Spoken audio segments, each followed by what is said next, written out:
I'd like to invite Steve Negus up to present the Joseph Cochin Young Investigator Award.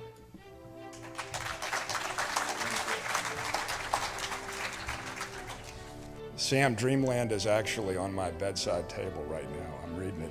I love you. Yeah.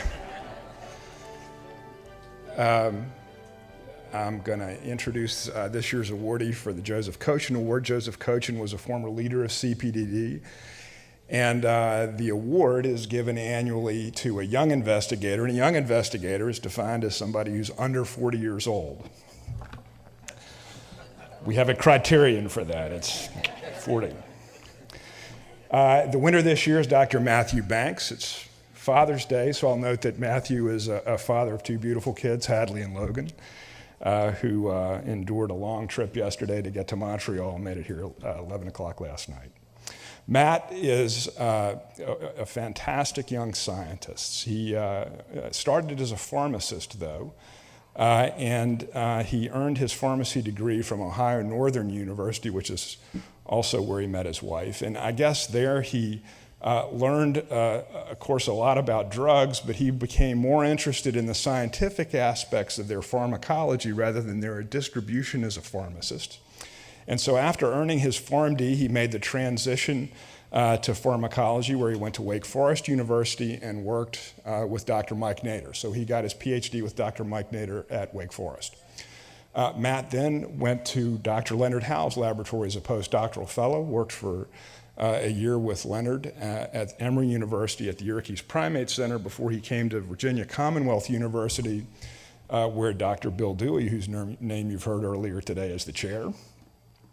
And he's been at VCU since 2008 and has risen to the rank of assistant professor there. Matt has published a lot of papers, 75 papers. He has many grants already in his young career, so he's been extremely productive. And the two things that I want to mention in particular is that Matt has really focused in his career on preclinical procedures in which he evaluates the choice between drugs of abuse and alternative non-drug reinforcers. And he's interested in identifying medications that might promote the reallocation of behavior away from drug use and towards alternative non-drug reinforcers, which I think is the thing we're trying to achieve clinically. And he's taken that work, he's done that work preclinically, but he's also collaborated in some interesting ways. So one of his collaborations has been with another one of your previous Cochin Award winners, Dr. Josh Lyle, who's at the University of Kentucky. And in collaboration with Josh, he has been working on medications development using these choice procedures to try to translate between monkeys and human laboratory procedures.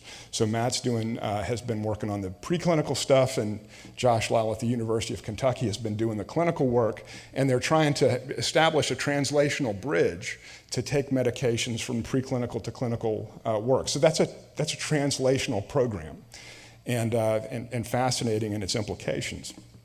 Another example of a collaboration that Matt has engaged in is with colleagues at the Scripps Research Institute, where he is working with Dr. Kim Janda. Kim Janda is developing vaccines for opioids like fentanyl and heroin and so forth. And Matt is going to be collaborating with Dr. Janda to evaluate those vaccines in his preclinical models of opioid abuse. One of their papers was just published a few weeks ago.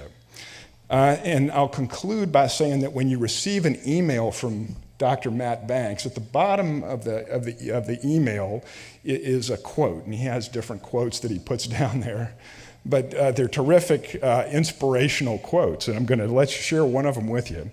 The quote is from Winston Churchill, and the quote is, "Success is the ability to go from one failure to another with no loss of enthusiasm." Matt, as any scientist does, has experienced failures where he's tested a hypothesis that didn't pan out. But those hypotheses he's learned from them, and he has proceeded on to many successes as well. And one of the places those successes have taken him is here for the Cochin Award. So Matt, please come up. Thank you.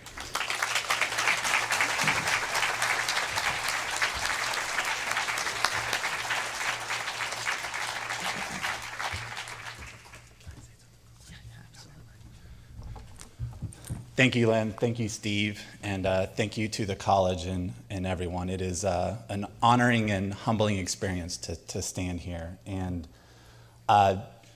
Allison Wakeford said an interesting comment at her talk yesterday at Iskadar. And she concluded with, "It takes a village to raise a scientist." And I couldn't wholeheartedly agree with that more. And so I'd just like to take a few minutes to recognize my village.